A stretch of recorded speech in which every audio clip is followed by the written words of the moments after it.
جو ارشد شریف سے ہوا ہے، جو ویڈیو دکھائی گئی ہے ٹی وی پروگرام پہ کل، میرا پہلا سوال یہ ہے کہ ایک ٹی وی اینکر کے پاس کیسے ویڈیو آ گئی، جبکہ اس کی والدہ جو پوسٹ مارٹم کے ریزلٹس مانگ رہی ہیں ان کے پاس تو نہیں آئی، ٹی وی اینکر کے پاس کیسے آ گئی؟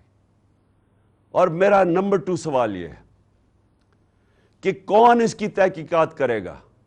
کون اب کینیا سے کیوں نہیں انہوں نے کینیا فوری طور پہ لیٹر لکھا کینین اتھارٹیز کو، گورنمنٹ کو لکھنا چاہیے پوچھنے کے لیے کہ شروع کا تو بیان یہ تھا کہ جناب وہ رانگ آئیڈینٹی پہ مارا گیا ہے، اور اب واضح ہو گیا ہے کہ یہ ایک پلان کر کے تشدد کیا اس کے اوپر، اس کے بعد گولی ماری گئی۔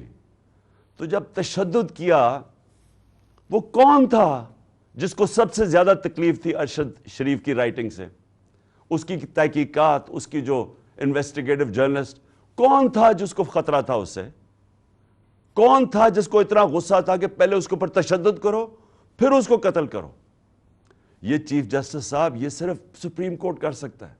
ہمیں کوئی اعتماد نہیں ہے اب، انویسٹیگیٹو ایجنسیز ان قاتلوں کے، ان چوروں کے، مجرموں کے ہاتھ میں ہیں، اور یہ جو آرمی آفیسر ہے اس کے اوپر کس کو اب اعتماد ہے؟ مجھے پتا انہوں نے کور اپ کیسے کیا، مجھے پتا ہے کہ آتے ساتھ ہی پنجاب پولیس کو کس نے کنٹرول کر لیا۔ گورنمنٹ ہماری ہے، ہم ہیں پنجاب کے اندر، ہماری حکومت ہے، وہ پولیس کہیں اور سے کنٹرول ہو رہی ہے، اور اب پولیس سے میں ایف آئی آر نہیں رکوا سکتا، اور پھر کون سے کس نے جا کے اس کی ٹیپ ریلیز کی؟ یہ کون سی دنیا میں ہوتا ہے؟ ہم سر بنانا ریپبلک بننے جا رہے ہیں۔ بنانا ریپبلک کے اندر ادھر کوئی انصاف نہیں ہوتا، اس لیے وہ بنانا ریپبلک ہے۔ وہاں جنگل کا قانون ہوتا ہے، اور یہ جنگل کا قانون بننے جا رہا ہے، اور اس وقت یہ ملک کو بچانا ہے آپ نے۔ دیکھیں ملک اس وقت اداروں کے اندر، قوم جو ہے وہ اداروں کے اندر اعتماد کھو بیٹھی ہے، اس کو بحال کرنے کی ضرورت ہے۔ ملک اداروں کے بغیر نہیں چلتا، ادارے ملک کو چلاتے ہیں۔ مغرب میں اور ہمارے میں اور ڈیولپڈ ملک اور غریب ملکوں میں فرق ہی یہ ہے کہ ان کے ادارے مضبوط ہیں، کوئی قانون سے اوپر نہیں ہے۔ یہاں مذاق بنا ہوا ہے کہ جی ایک آپ نے آفیسر کے اوپر ہاتھ رکھ جی ڈی جی آئی ساری فوج کو بدنام کر دیا۔ یعنی یہ اگر سوچ آ جائے جس معاشرے میں، مجھے بتائیں اس سے زیادہ تو دشمن اداروں کا اور ملک کا ہو ہی نہیں سکتا کہ جی ہمارے ادارے کا نام ہی نہ لیں۔ میں کہہ رہا ہوں کہ یہ پیچھے تھا فیصل، مجھے پتا اس نے سارا کروایا ہے، مجھے پتا اس نے ماسٹر مائنڈ کیا سب کچھ، کیونکہ میں 3.5 سال پرائم منسٹر تھا، میرے نیچے تھیں ایجنسیز، مجھے پتا ہے کیسے چلتی ہیں ایجنسیز، مجھے اندر سے انفارمیشن آ رہی تھی۔ اور میں اگر ملک کا ex prime minister F I R register نہیں کر سکتا، اور اگر یہ کہنا کہ جی عمران اپنا سیاست چمکانے کے لیے کر رہا ہے، مجھے سیاست چمکانے کے لیے یہ کرنے کی ضرورت نہیں ہے۔ اس وقت سارے پاکستان کے اندر کہیں چلے جائیں، ایک اگر پارٹی کبھی بھی اتنی مقبول ہوئی ہے پاکستان کی تاریخ میں، وہ آج یہ پارٹی ہے۔ اور وہ یہ نہیں کہ میں نے کوئی بڑے کارنامے دیے ہیں، وہ ان چوروں کو دیکھ کے قوم ہماری طرف آ گئی ہے، اور اسی لیے ہمیں ضرورت نہیں پڑی کہ کسی کے اوپر الزام لگائیں تاکہ میری سیاست اوپر چلی جائے۔ یہ ملک کا مسئلہ ہے، اور چیف جسٹس صاحب یہ ملک کی فیوچر کا مسئلہ ہے، اور یہ فیوچر آپ کے ہاتھ میں ہے۔ اس ملک کی عدلیہ کے اوپر ساری قوم دیکھ رہی ہے۔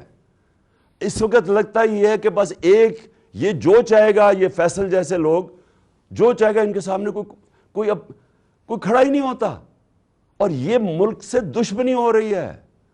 ملک تب تکڑے ہوتے ہیں، میں پھر سے آپ کو کہوں، جدھر قانون کی حکمرانی ہوتی ہے۔ اور میں آخر میں خاص طور پہ پاکستان کی وکلا کمیونٹی کا خاص طور پہ شکریہ ادا کرتا ہوں کہ جس طرح وہ کھڑے ہوئے ہیں، اور مجھے خوشی یہ ہے کہ وکلا یہ سمجھ گئے ہیں کہ اب ان کی ذمہ داری ہے رول آف لا، قانون کی حکمرانی قائم کرنا پاکستان کی وکلا کمیونٹی کی ذمہ داری ہے، اور یہ ایک ڈیفائننگ مومنٹ ہے پاکستان میں۔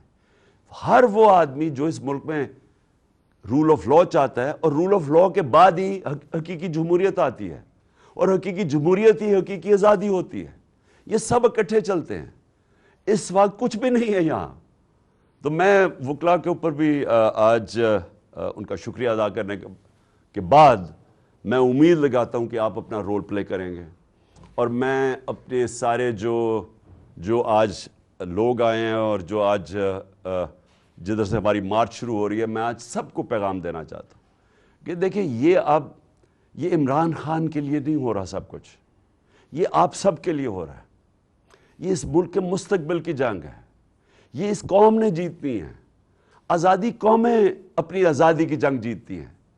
عمران خان تو میں تو کوشش ہی کر سکتا ہوں، لیکن آپ سب نے اس میں شرکت کرنی ہے، کیونکہ مستقبل آپ کا ہے اور آپ کے بچوں کا ہے، اور جب تک کہ ایک قوم اپنی آزادی چھینتی نہیں ہے، آزادی کوئی پلیٹ میں نہیں دیتا، تو اس کے لیے جد و جہد کی ضرورت ہے۔